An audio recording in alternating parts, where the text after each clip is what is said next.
कहानी की शुरुआत होती है टोक्यो के अंडरग्राउंड एरिना में, जहाँ पे कई सारे अमीर लोग एक फाइट को देख करके बहुत ज्यादा एक्साइटेड थे, क्योंकि ये फाइट दो मॉन्स्टर्स के बीच में हो रही थी और इन दोनों मॉन्स्टर्स में से जब तक कोई एक मर न जाए तब तक ये फाइट चलती रहेगी। और इन क्रीचर्स को बोला जाता है प्लेयर्स। इनको इस तरीके से बनाया गया है कि इनके अंदर खुद की कोई सोच नहीं है, यानी कि ना तो इनके अंदर किसी तरीके का इमोशंस है और न ही ये कुछ सोचते हैं, बस ये आपस में लड़ते रहते हैं। और अमीर लोगों को इनकी फाइट देखना बहुत पसंद है। यही कारण है कि अमीर लोग इन पे पैसे भी लगाते हैं और अब ये पूरा एरिना एक गैम्बलिंग का अड्डा बन गया है। लेकिन एक रात एक बहुत अजीब चीज हुई, जब एक प्लेयर अपने कंटेनमेंट सेल में से बाहर आता है और बाहर आने के बाद वो सबसे पहले उसी साइंटिस्ट को मार देता है जो कि उस पर नजर रख रहा था। और फिर बाहर सबके सामने आ जाने के बाद ये प्लेयर दूसरे प्लेयर से लड़ता नहीं है, बल्कि उसको ये बोलता है कि यहाँ पे जितने भी लोग हैं उन सबकी जान ले लो। दूसरा प्लेयर उसकी बात सुनता भी है और वहाँ पे जितने भी अमीर लोग थे उन सबकी जान ले ली जाती है। इस हादसे के बाद कम से कम 13 प्लेयर्स इस जगह से भाग जाते हैं और नॉर्मल ह्यूमंस के बीच में जाकर के छुप जाते हैं। और इसी हादसे के दौरान हम एक साइंटिस्ट को देखते हैं जिसका नाम होता है कंजाकी,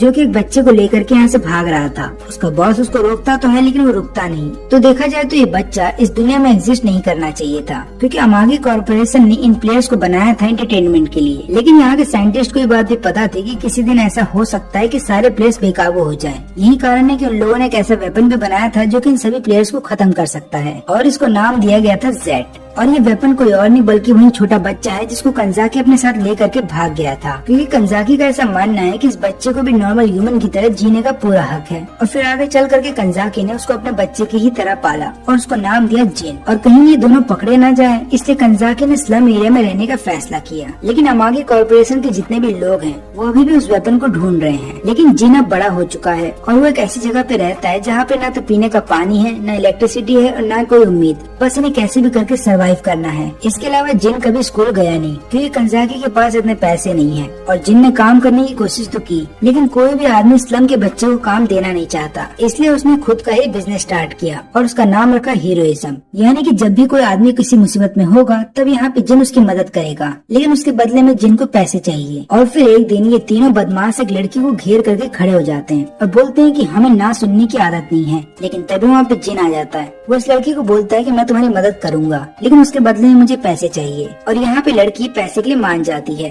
तभी जिन नीचे उतरता है और फिर एक एक करके इन तीनों को हरा रहा होता है। जिन को फाइट करते हुए देख ऐसा लग रहा था जैसे कि जिन जन्म लेने के बाद से ही फाइटिंग कर रहा हो। और यहाँ पे ये लड़की जिन को देख करके हैरान थी। वो भी सोच रही थी कि इतना छोटा बच्चा इतना ज्यादा पावरफुल कैसे हो सकता है। और थोड़ी देर के बाद वहाँ पे एक और लड़का आता है, इसका नाम होता है कोगा, जो कि अपने हीरो आउटफिट में था। वो यहाँ पे जिन को बता रहा होता है कि तुमने हमें बैकअप के लिए क्यों नहीं बुलाया। और वो यहाँ पे जिन पे गुस्सा हो जाता है और उसको लगातार बोल रहा होता है कि तुम्हें टीम वर्क सीखना होगा। लेकिन यहाँ पे उसकी बहन